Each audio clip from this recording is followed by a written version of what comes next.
All right, everyone, welcome back to another episode of the Cutlass Podcast. I hope this finds you well as we journey along together to improve your leadership and management skills. And today I'm really excited to host my guest, Jason Vanderhaden. Jason served as the 13th Master Chief Petty Officer of the Coast Guard, and that was not too recently ago that he retired. So he served from 2018 to May of 2022. And now he works as the Director of Crew Integration for Eastern Shipbuilding. And when he's not working a full-time job, he finds time to do some consulting, and he serves on advisory boards and does that kind of thing. So, hey, Jason, thanks again. I've been looking forward to do this one a while. So welcome to the Cutlass Podcast. Well, thanks, Paul. I appreciate it. Glad to be here. I've admired your leadership and your dedication to the Chiefs Mess for many years, and you were coaching me back when I was on active duty. So it's a real thrill for me to be here with you as well. Yeah. And like I mentioned, I always had this thought of like, hey, I want to get him on, but I had to pause the podcast for a little bit when I rolled into my new job. So I'm finally getting up and going. So I'm great. And I think you definitely have some more flexibility now that you're retired. I know that Master Chief job kept you busy. Yeah. So how's life after retirement? It's really good. I don't have to worry about whether or not my uniform's ready. I try not to bring my cell phone everywhere with me anymore. I just you can focus on some of the things that are more important to you in life and start to put your thoughts down and really engage in a different fashion. Really enjoying it. I see you got your instruments behind you. I'm sure you're enjoying retirement too. Able to get after your hobbies a little bit more, which is always nice.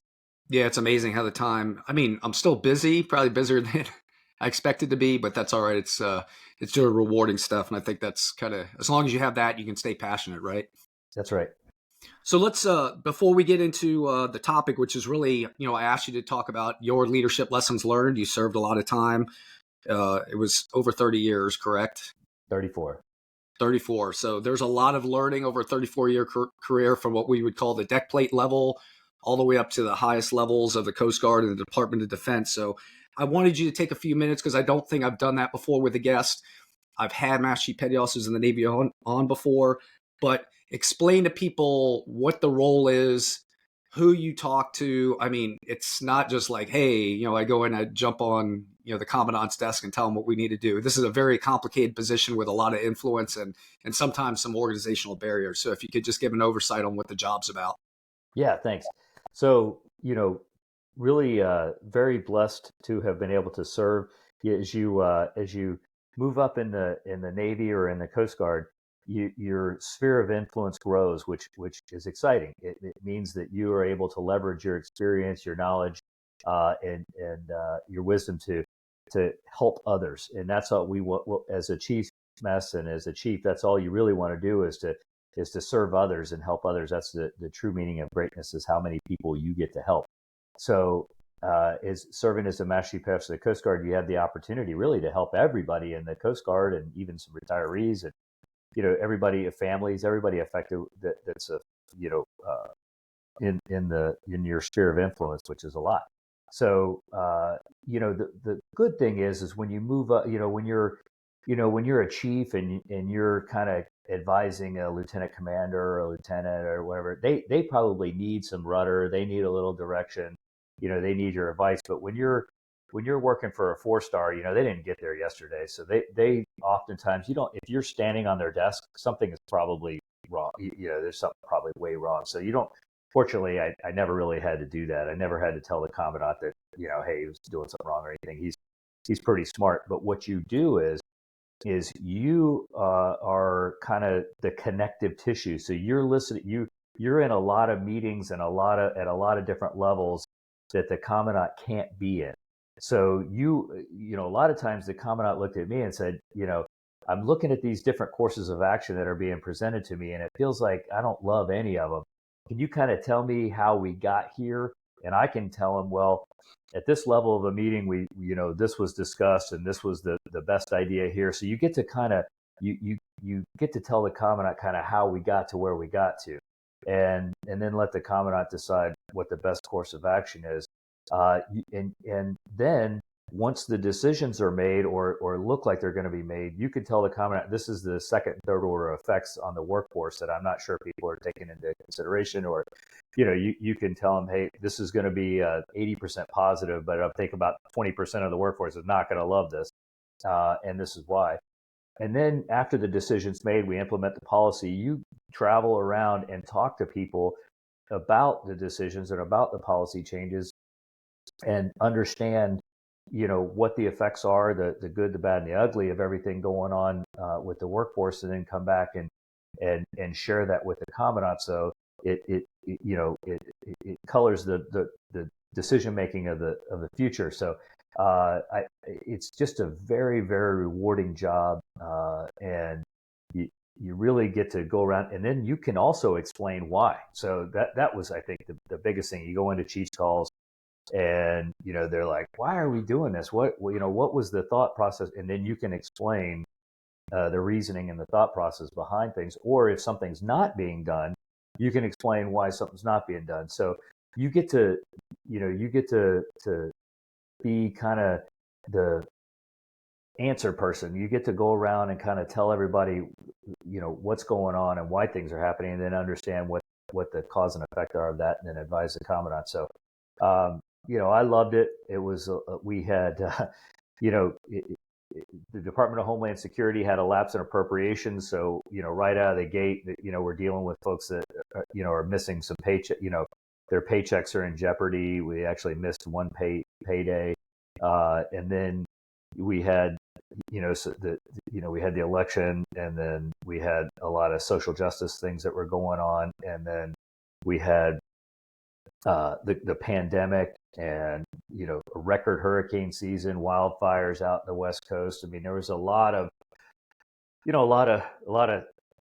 stuff, a lot of bad things, a lot of challenges that we had to work through, and it kept me pretty busy. But I tell you, I didn't need an alarm clock. I woke up on my own every morning and ran into work, because the work was just so rewarding, and I really enjoyed what I did in spite of all the challenges. So you can't.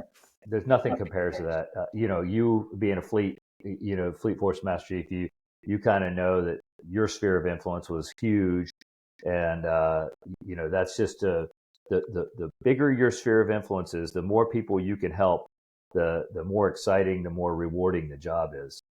And I hope everybody aspires to serve at the highest level of the organizational will allow. Yeah, absolutely.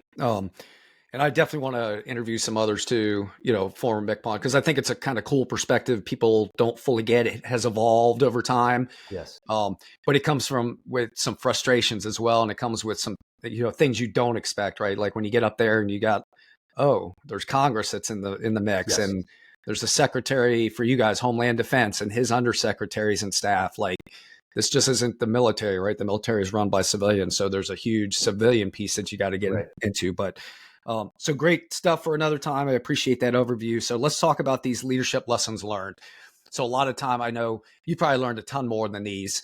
And before we go, I'll frame it under, for those who have watched or listened to the podcast, I kind of build this out and try to frame these conversations or align them into one of five kind of 5-point framework. So number one is to develop and build 8 power bases.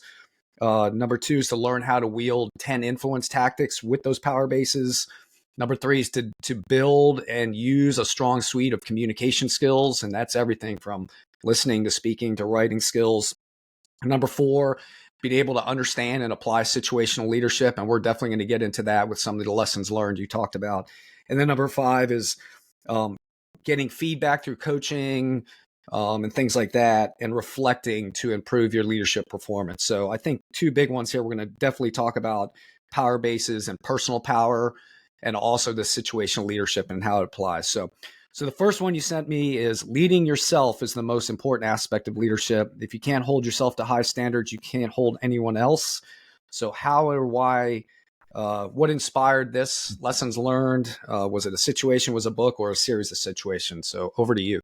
Well, thanks, Paul. Yeah. So, in the Coast Guard, in the leadership development framework of the Coast Guard, there's 4 major tenets that the other categories fall under. And the first one is leading self. leading self, leading others, leading performance and change, and leading the Coast Guard. So leading self is the first and primary. It's the most important. When I was E4, E5, I did not think I was long for the Coast Guard. I didn't intend to do a career, but as I got married and had kids, and it just felt stable, it felt like a good move, and I was enjoying the work that I did. So I decided to stick with it.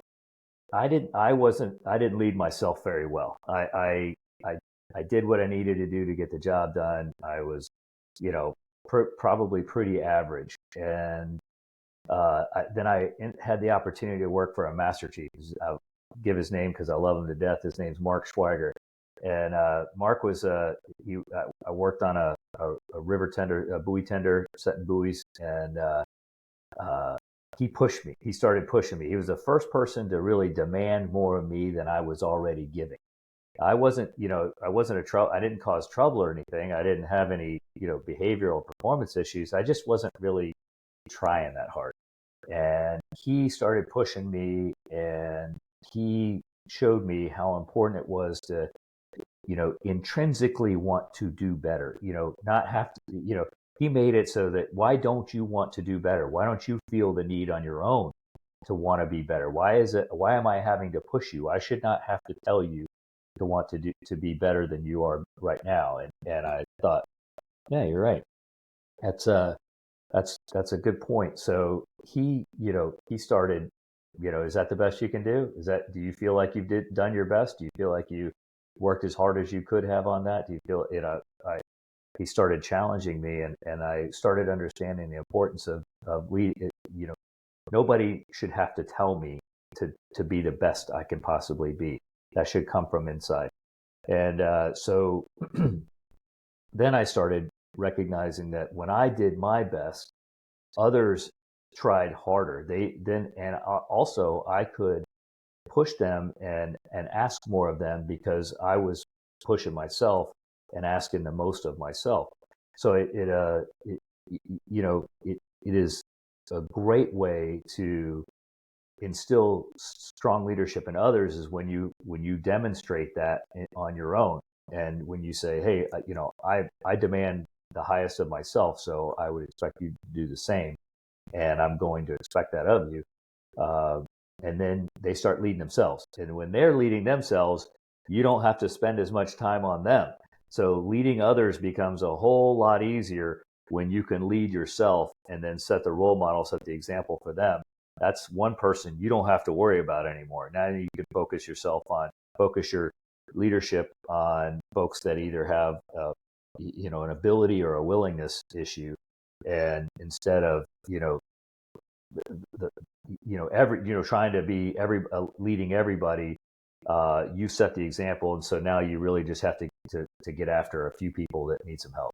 So that's why I focus on that first. And when I talk to folks and I talk to chief messes, I said, if you're not setting the example, if you're not leading yourself, it's going to be very difficult for you to lead others. Absolutely. I love that too. So, we do talk about, as a leader, you influence in several directions, right? So people typically think, hey, it's the kind of boss model. I lead down and influence the people, but you influence your peers, you influence your boss.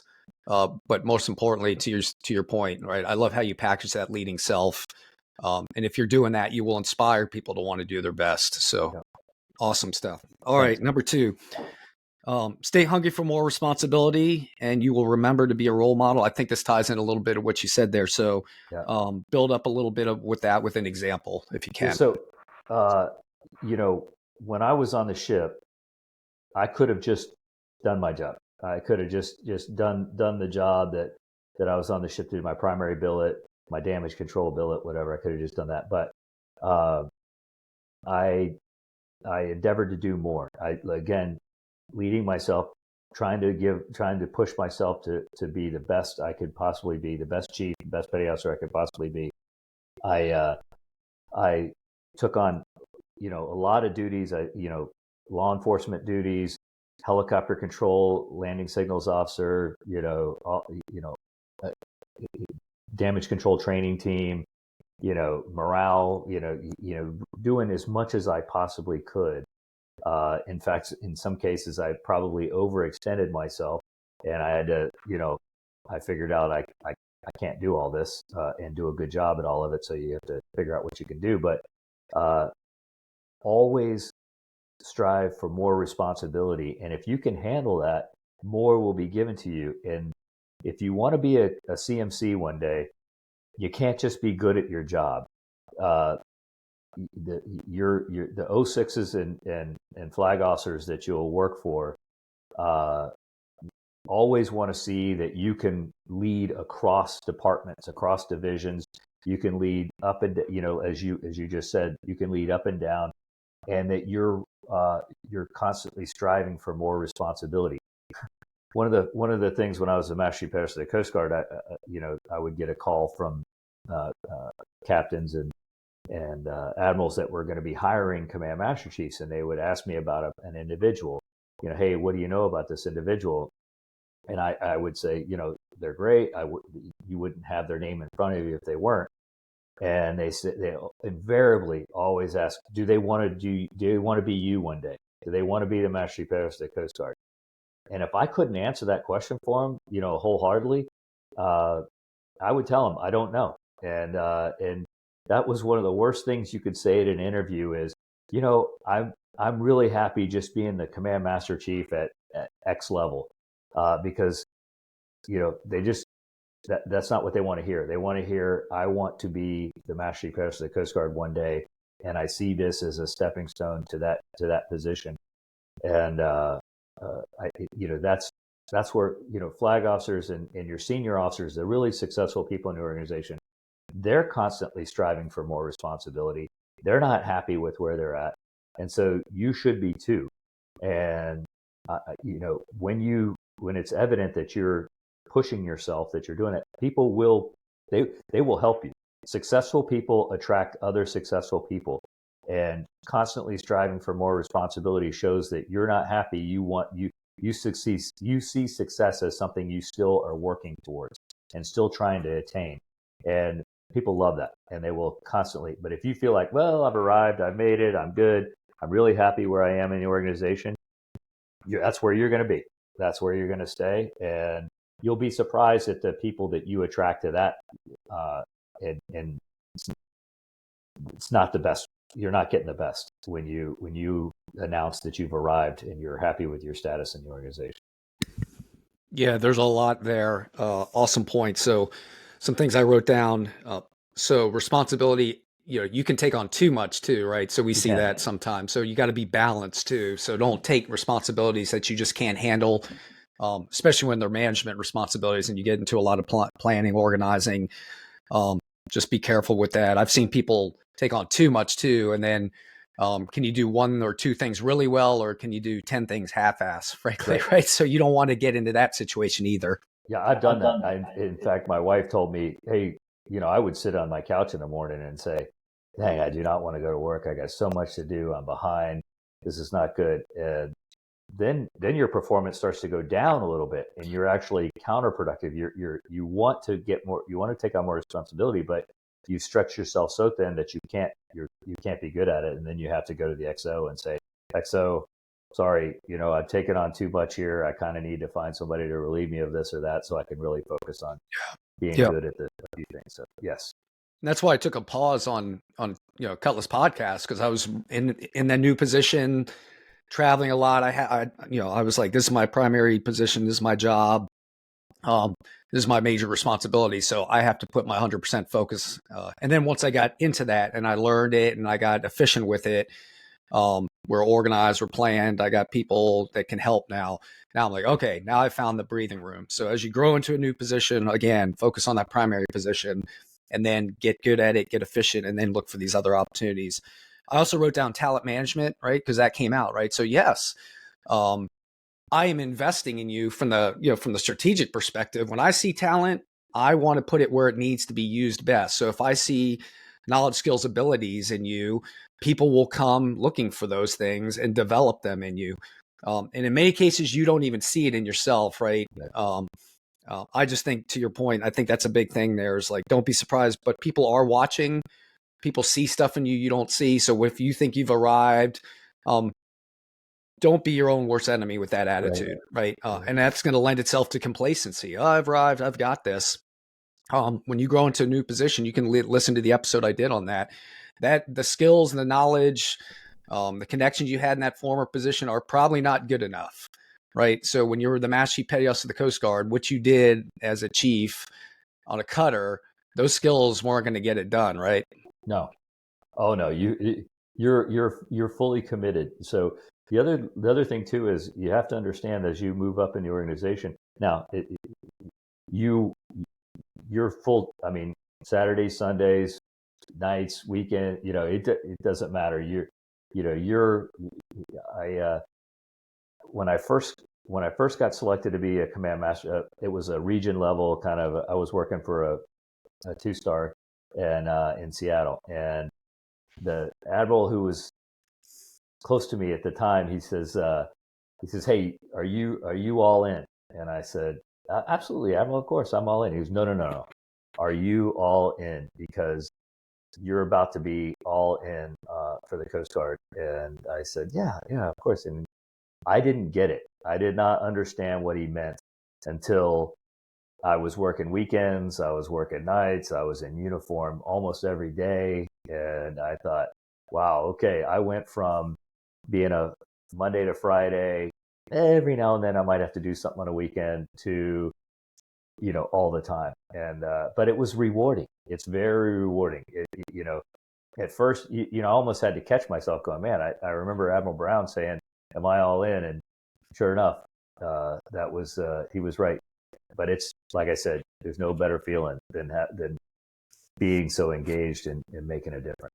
Yep. And I think that's what matters when you get into, and again, just to put this in context, and I tell people some days you're in those positions, be careful what you ask for. So there's great things about it.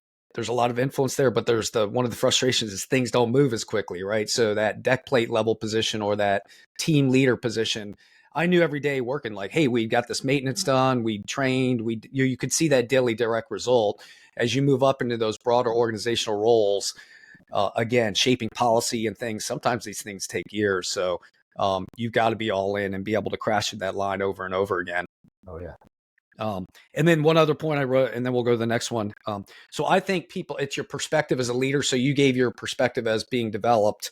But I think people come to work and want to do well, right? So as an organization, how do you view your people, right? Especially in the military, do you see them as these, young kids that just need to be told what to do all the time? Or do you look like that Master Chief did with you?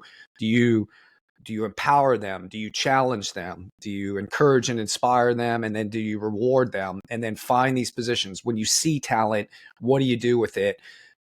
Not just for the benefit of the person who wants to move up Maslow's hierarchy, but also for the benefit of the organization, right? Hey, I know here's a person who's got great knowledge, skills, and abilities and could do great things.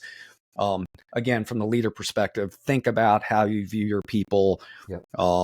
And I think that sets your attitude. And we see that, right? You see leaders that have that cynical attitude, and I think they tend to see that kind of person that takes, that requires more leadership and encouragement and stuff like that as the norm instead of maybe not the norm.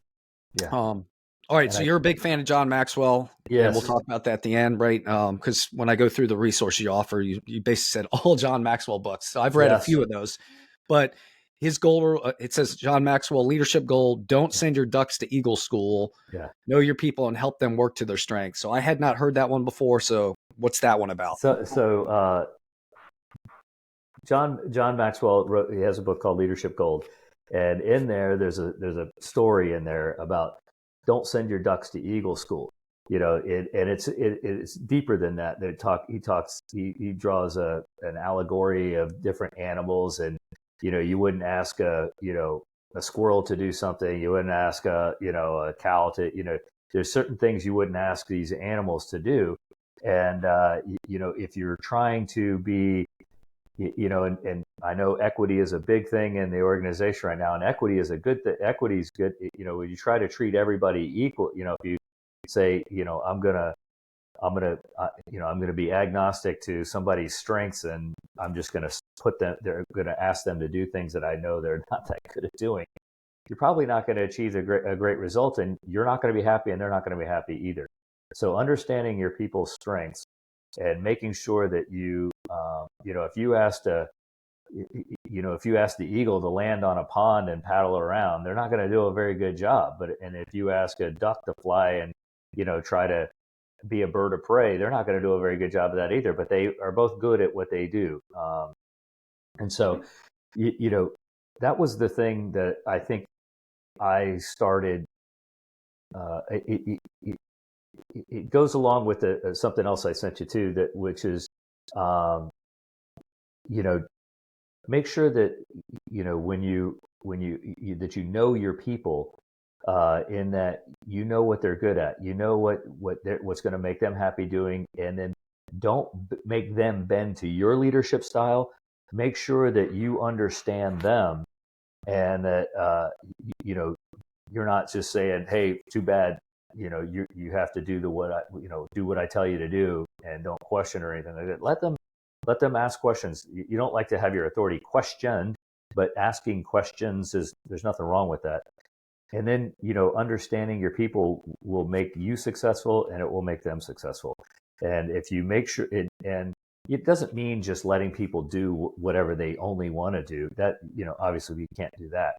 But if they have something, for example, in the galley, you've got people that are really good at baking, and you have people really good at sauce making. You have people really good at grilling. You have people really good, and if somebody hates baking, you're not going to put them on as a night baker. I mean, that's just that's just not good. Now if everybody hates baking, then you probably have to figure something out. But if somebody's like, hey, I kind of like this, I want to get better at it. I'm not that great right now, but it interests me.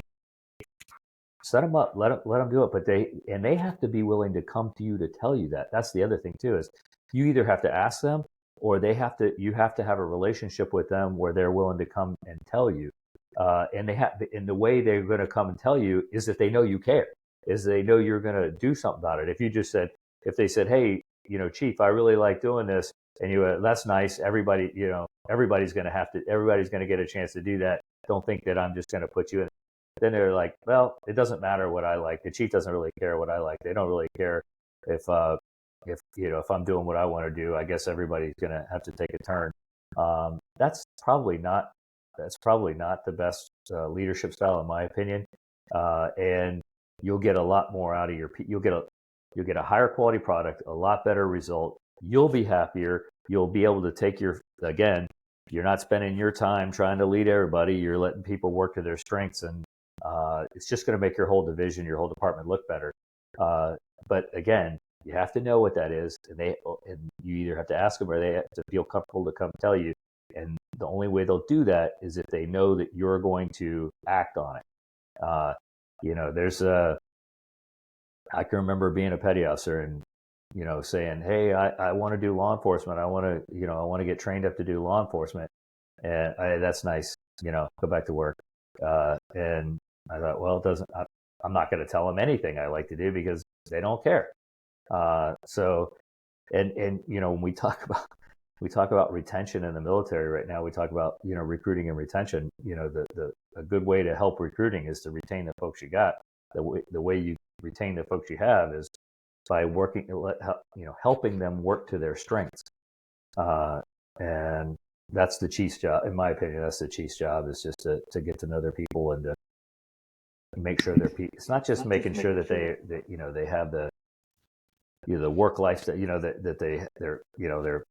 their need, their medical health, that's good. You want to make sure they have all that stuff, but really to make sure that they're on a career projection and trajectory that they are going to be happy with. So back to talent management, right? And it can be difficult, like you said, in the military, right? When you enlist and you join a rating, that you think sounds good, and then you get in and see the reality of it. Doesn't mean there's not something in there. So Right. for Navy and military purposes, MOS rating, there are still other opportunities for people to leverage that. So maybe I can't get you out of a rating. Maybe there is an opportunity to convert you over to something else. I know in the Navy we had things called career development boards. Those are what those things are for, is to identify, okay, let's learn more about you. You're currently in this position. Here's your career path. Here's the track. Here's what it looks like. But identifying these other skills that can be applied, perhaps in a collateral duty, Yep, that's somewhere doing exactly. some on a command training team, right? There's great things to do. Personally, I was a Navy nuke, right? As an electrician's mate. Sounded all cool. And operating a nuclear power plant was cool. And, operating a 4160 volt electrical distribution system was pretty cool. But I found my affinity was towards education and training, right? So whenever I had a chance to do training or education, I just felt myself drawn to that more than operations and maintenance. And I ended up doing an instructor tour. And then, the billets I found myself in were always education and training. I think that's why I was able to thrive, where my natural affinity and skills to educate blended with the need of the organization. It all came together.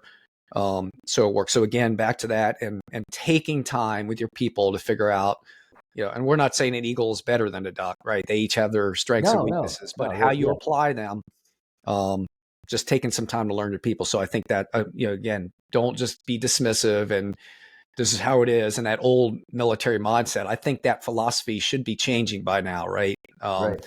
Not, as we would call it, STFU leadership. Shut the F up and just do as I tell you, right? You're going Yeah. to shut your people off. That's not inspiring. That's not motivating. It's not what's best for the organization.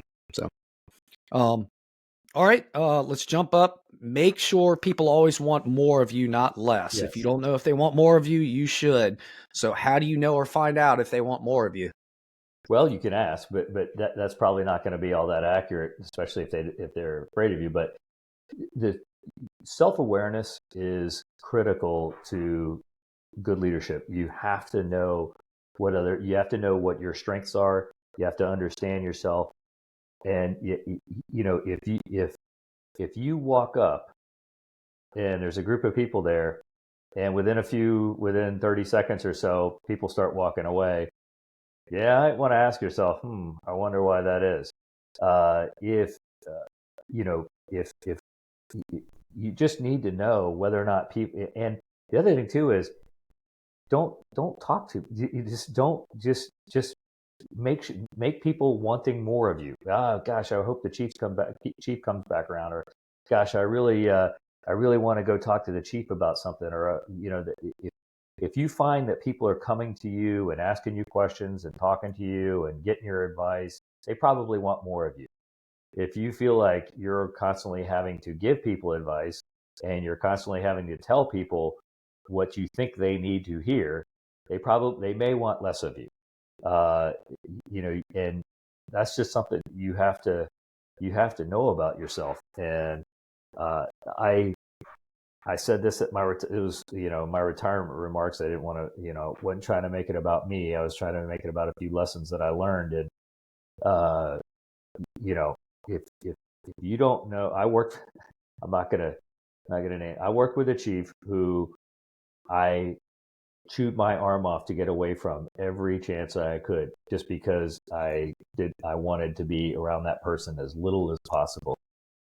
And they didn't know it. They they thought they were awesome. They thought they were everybody's best friend. They thought everybody wanted to hear everything they had to say. And it was like, it was this person was the most unself-aware, least self-aware person I ever met. And I just I think that you need to know, you need to understand yourself. I mean, there's always you try to do the anonymous 360 feedback, but that's hit or miss. And even then, people are sometimes reluctant to, unless they really care and they really want to try to help you. But this also goes back to you wanting to be the best you could be. So if if you're honest with yourself and you say, I think people would rather have less of me than more of me, or I get the sense that people, they go to my colleague for advice. They go to, another chief for advice all the time, or they're always coming in for this other chief. And I'm rarely giving anybody advice just unsolicited. They come to me, and I mean, they just come in on their own, solicited advice rather, not unsolicited, but they come to me. I think you might ask yourself, why is that? Why are they, why are some people, especially if they're in your division or your department, and they're going to somebody else, you need it. And then try to, if you are humble enough and you care enough, you'll try to find, do I talk too much? Am I too opinionated? Do I tell them things they don't want to hear? Do I, and what is that? What is the driver of that? And then look at your fellow chiefs and say, what about them? Why do people want to go talk to them? And again, you have to want that. I mean, I know chiefs that didn't care. They're like, well, if they don't like it, I don't care. If they don't like the way I am, or they don't like what I have to say to them, I don't care. Well, okay, that's not a good recipe for success in life. Yeah, absolutely. So I've jotted down EI, emotional intelligence, right? Yes. So that's where that comes into place, right? Yes. Being able to, how are people receiving what I'm putting out? Yep. And it may not be, you might have the best intent, but, I know I had, kind of RBF and I told people like, hey, when I come into a room, my face will look severe. It doesn't mean I'm mad, right? But I had to know like, hey, you can be off-putting because you come in so intense. And I'm like, okay, got it. So that just drove a conversation up front, like, hey, whether with a division or a team or a one-on-one with a new person, like, hey, just know, and once they got it, right? So, but yeah, I love cared. that. Yes. You knew. Yep. You were willing to take that feedback, and you knew that about yourself. And then not only did you didn't say, well, you just have to deal with that because I'm the master chief. So you said, I don't want you to feel that way. I my mind's going a lot. I'm thinking about a lot at one time, and what the expression on my face isn't always one of them. So, Yep. Please bear with me and just know that I'm really happy to be here. Yep. But you have to, I mean, that's a skill. That is a skill, Yep. that is a leadership skill that you developed, and that's awesome. So. Yep. And then, taking time to get the feedback or one-on-ones, right? Hey, just make time for people, right? Just, if you just make that time, you walk around a lot, like when you find that opportunity, talk with people one-on-one. And, Jason and I are talking, we're talking chiefs, mess and military, but again, these conversations go into civilian organizations as well. If you're a leader, Sure. or growing, and it doesn't matter what level of leader, new leader, experienced leader, in new positions, these things still matter. And then finally I said, are you adding value? Right. So in your position, are you adding value to the organization? And that's what people will look for. Like the people that follow you, are you adding value to them through, encouragement, again, managerial expertise, right? The ability to help them get resources when they need it, Right. To help deconflict, to help, be the barrier between leadership and them, to feedback their concerns, right? When they see you're adding value like that, this doesn't mean just running around being their cheerleader, right? And kind of the, hey, team, let's kind of hoorah it. That there's a piece to that, but you can be straight up and get a lot of things done and have strong managerial skills and add great value to your team. And I want to say, all right. If you can you hear me? Yeah. Paul, I want to say something that you mentioned briefly, but it often gets overlooked is recognition.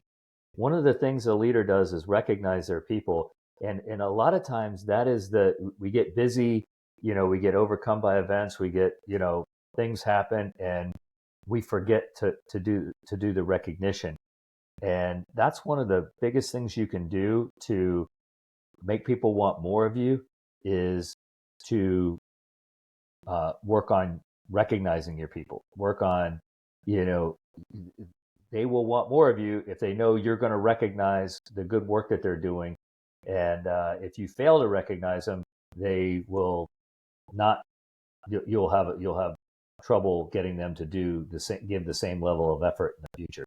So I always, you mentioned it Yeah. earlier, and And I it doesn't thought, have to well, be that's complicated, right? right. Just walking by and praising them. Correct. Right. All right. And last one you offered, correct.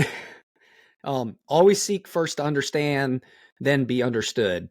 So what's your thoughts on this? And So then what can inhibit people from doing this? so that is, one of the ways you can break trust with your people is to jump to conclusion. So if you feel like uh, you understand a situation sooner, before you truly do understand it, you're gonna break trust with your people, and having trust is the most important thing you can do. If your people trust you, you don't have to explain yourself all the time. If they trust you, they will work hard for you. If they trust you, there's a lot that they can that goes to with trust. But if you start, if somebody's late for work a couple times and you just jump on them without trying to understand what's going on, um, they that's you'll lose their trust. So I'm a firm believer in ask questions, don't jump to conclusions, take the time that you need to understand a situation before you make a decision or before you start trying to correct behavior. So that's that.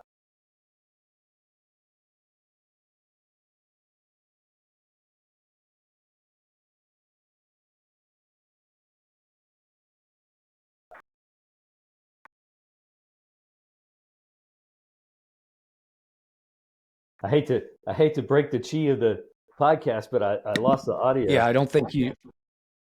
And Yeah, I've got it now. Okay, Yeah, there's some pixelating in and out, so I'll have to yeah, edit that whole last section you sorry. were dropping out.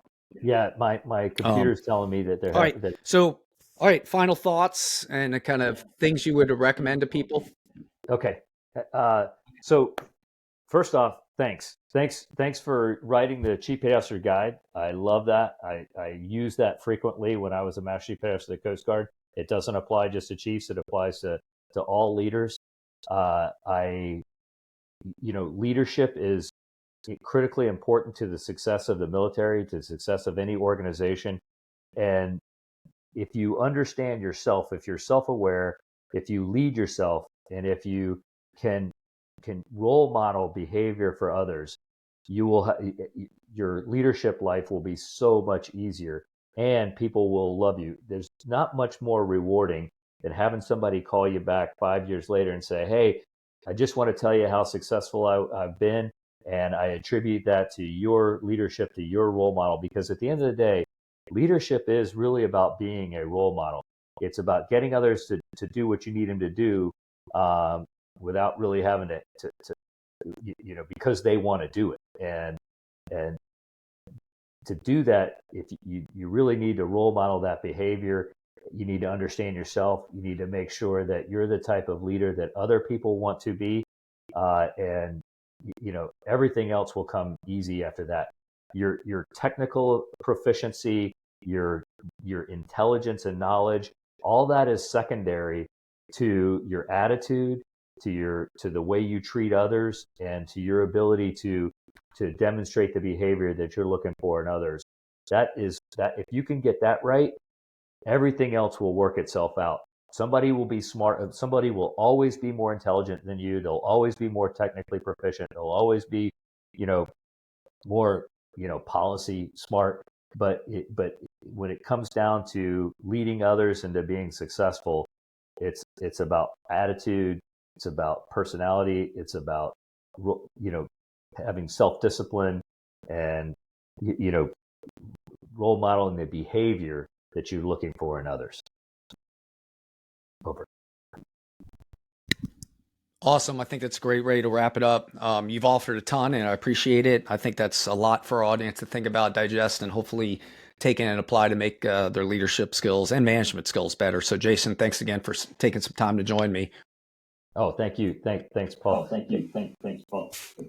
All right, everyone, that'll do it for another episode of the Cutlass Podcast. To learn more about this topic or the topics we've discussed, there's a lot of content in the Chief Petty Officer's Guide and the New Petty Officer's Guide. Both of those you can get through the U.S. Naval Institute. Just check out their book section. And Jason listed some other resources and books as well. So check those out. I'll drop those in the episode description. And then if you like what you hear, of course, like, subscribe, comment on the Cutlass Podcast and the YouTube channel that I've got this building now on, Paul's Cutlass Classroom. Help me spread this content to those who can use it to improve. Again, work hard, take what we've offered today, work hard to keep that leadership cutlass sharp, reflect, improve, and then take what you learned to become a sturdy, versatile, incredible leader who dares to make a positive difference. And we'll see you in the next episode.